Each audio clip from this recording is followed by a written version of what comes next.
Hey guys, welcome back to the channel. Today we're gonna do something a little bit different. I don't normally make reviews for games, but in this case I felt like it was kinda... Yeah, I got some things to say about this one. Why can't I shoot? Hello? All of this just works. It's not, I'm not kidding. Quick recap, if you've been living under a rock, Bethesda finally launched a brand new game, new IP, new universe, so to speak. And I feel like I must point out at first, right, I actually enjoy it. I like Bethesda games. You can probably tell I'm a huge Fallout fan by the fact that I have like the Fallout guy right in the corner over there. My entire Twitch channel is basically styled after Fallout, in a Fallout theme, so to speak. Mostly Fallout 1 and 2, I'm gonna point that out, so the interplay days. But I quite enjoy Fallout 3 and 4 to a degree. I got hundreds of hours in those games. I really like the settlement building for some reason. I like Oblivion, one of the best RPGs I've ever played, in my opinion. Loved Skyrim. I have no inherent ill will towards Bethesda. Starfield is a fantastic Bethesda game, but that's also part of where the issue lies. Now, this won't be a full in-depth review of everything Starfield. I'm going to give you some good pointers, I'm going to give you some bad points, and then I'm going to get to the meat of the problem for me personally and what I think people should really know before they spend their money on this game, which is the actual price point and what you get for it in return. But we'll get more on that later.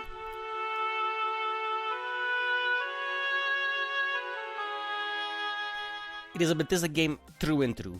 All the good things, all the bad things about Bethesda games are going to be in this. The open world RPG part feels very on point, as is usual for a Bethesda game. The writing is both atrocious and fantastic at different points of the game. Some questlines are, in my opinion, extremely interesting. They'll remain nameless in case you want to play, right? Let's not spoil it for you. But if you've played a Bethesda game before, then you're going to know to a degree what to expect. So, let's dive into the new aspects for a little bit. Exploration, sadly, feels very tacked on. You land on a planet via fast travel. You cannot go through the atmosphere. You step outside of your ship, and generally what you see is a vast stretch of rock. Occasional POI in the distance. Those are copy-pasted sometimes. And you'll see like a little bit of tiny outcroppings of rock that you can mine for certain resources. But it all feels very bland. There's a whole lot of nothing, and there's thousands of these planets, which are, by definition, virtually the same. The POIs range from abandoned installations, facilities, outposts, caves. There's a few of them. Sadly, some of them will start looking familiar if you do exploration long enough, because they get copy-pasted by the procedural generation, down to the enemy spawns sometimes. This essentially makes exploration gameplay running from your ship to a POI in the distance, maybe picking up the odd rock here and there in between for your resources, and then hoping that it's a POI that's going to be interesting and you haven't seen yet. It's important to realize too, like every time you land somewhere, an area is going to be generated, and nothing outside of that relatively small area is going to be generated of interest. In fact, when you get too far away, the game will tell you to return to your ship. So to travel from one square of the planet to another, you have to fast travel. You have to just use a teleportation system to do that. You cannot jump in your ship and fly off towards it. No, you have to jump in your ship, either fly into space and land again, or just open the map and choose a different landing point, which sadly doesn't feel fun at all. The same holds true for space, sadly, as well. You're also essentially stuck in a box, and nothing outside of it gets generated. So you can see, as a streamer found out, you can see Pluto in the distance, and it'll take you 7 hours to get there, but when you get there, it's a null object, because it's just graphical. It's fake. It's not actually there. Your box was 7 hours behind you. That's where it's ended. So you also have to go from box to box to box. You cannot jump in your ship, fly from one planet to the next. You have to fast travel constantly. You have to go open the map, jump to another planet. You don't see yourself jump into a planet. A little cutscene plays and boom, you're in the other planet. So there's no real space travel in this game at all. Which is a real shame because I really adore the shipbuilding. I made my own ship. I had a lot of fun doing it. You're just like basically puzzling your own starship together. How do I want it to look? What weapons do I want on it? The engines, reactors, etc. All really fun. But then you're very restricted in how you can use that ship. You're not really flying in it at all. I'm not really in my ship that much because the ship is just a means for travel, really. The combat can be kind of fun sometimes. It feels very floaty and it's very samey. Basically, you just point your ship at something, lock on, and then when you actually go into the targeting mode, it's kind of like VATS in space. You get like you can shoot different parts of the ship if you wanted to. Like you could disable the engine, so you could disable the ship and then board it, so you can hijack the ship, which I think is awesome in so many ways. But then you can only fly that ship from box to box to box to box, so you're not actually flying the ship that you built. It's kind of a letdown. Even though I quite enjoy building the ships and flying it in combat. The interior ship design in Starfield looks amazing, in my opinion. It's very realistic. It feels very Alien Isolation if you've ever played that game. The interior ship design feels both futuristic enough and grounded in reality enough to make it very believable that this could actually be a thing, which is a very nice bonus for immersion, obviously. I really enjoy looking around the environments and the ships, just prowling around them, looking at the designs of the ships. It's actually really well done, in my opinion. Which, again, makes it such a shame that the outside of the ship is not so well done. Like, I don't mean the visuals of what the ship looks like. They look fantastic, in my opinion. Very Firefly on some of them, but you can do whatever you want. Like, the ship building is quite in-depth in terms of freedom with the structural parts and stuff. Imagine when the modders actually start going for it. This game will be fantastic in 1 year. I guarantee you. It's the fact that you can make this really cool, awesome, original, custom creation for your ships, and then you don't really get to use it.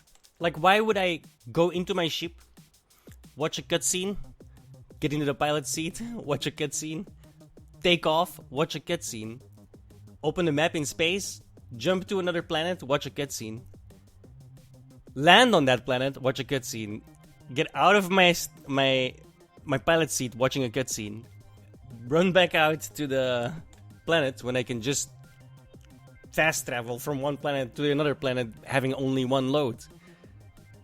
That's not really flying in space. That's just a bunch of cutscenes behind each other to make it feel, not even feel, to make it look like I'm flying in space. Because it doesn't feel like I'm flying in space. Not really. And that leads me to the meat of my problem. The game price and what you get for it. At 80 euros standard on Xbox, or 70 euros standard on Steam, for what is essentially a game that does no innovation, has bugs from the previous Fallout 4 iteration. We haven't even talked about this one. Let's sidetrack into that real quickly. I'm gonna show you a clip that I took of me encountering this bug. This here is our find, so you can get the hell out or we'll kill you. The lair of the Mantis is ours. 5, 4, get the hell out now. 3, 2, oh, it's on. Damn it. Why can't I shoot? Hello? Wait. Did you hear that? I can't shoot.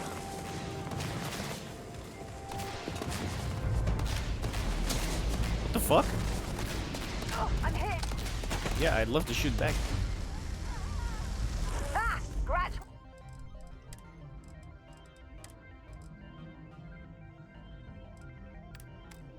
Fuck. One over here. I can't shoot. I can't shoot.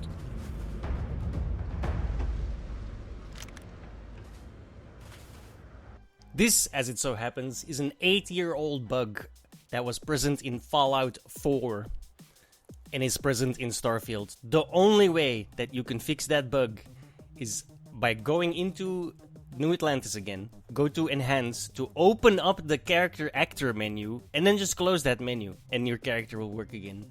This is an 8-year-old bug in a brand new 70 to 80 euro standard game.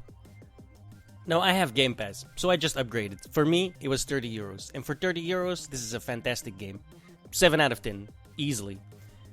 However, for 80 to 110 euros, this game drops to a 4 out of 10 for me, because it's not worth its asking price. You're buying a regular Bethesda game.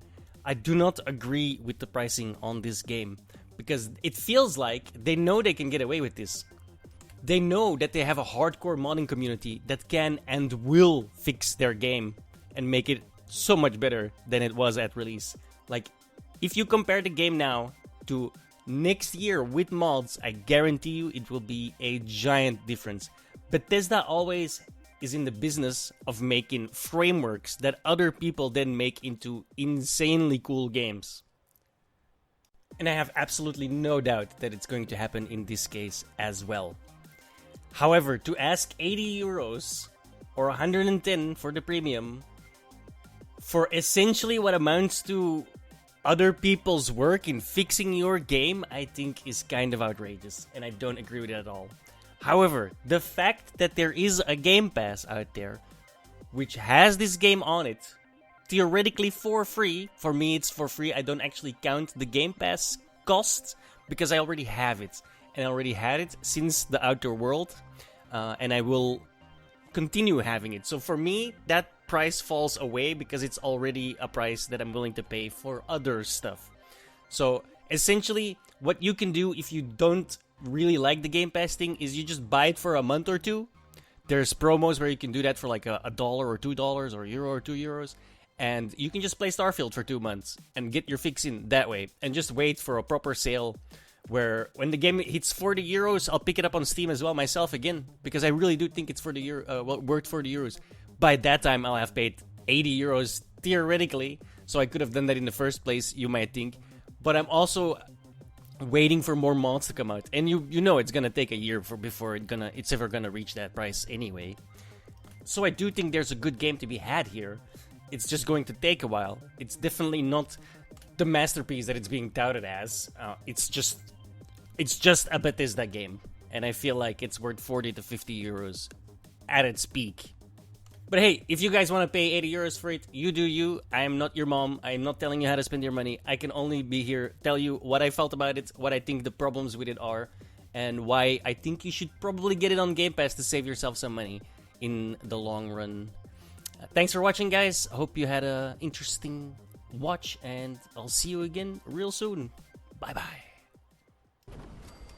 And one of the great things about having a fully dynamic game engine is all of this just works. I'm not kidding.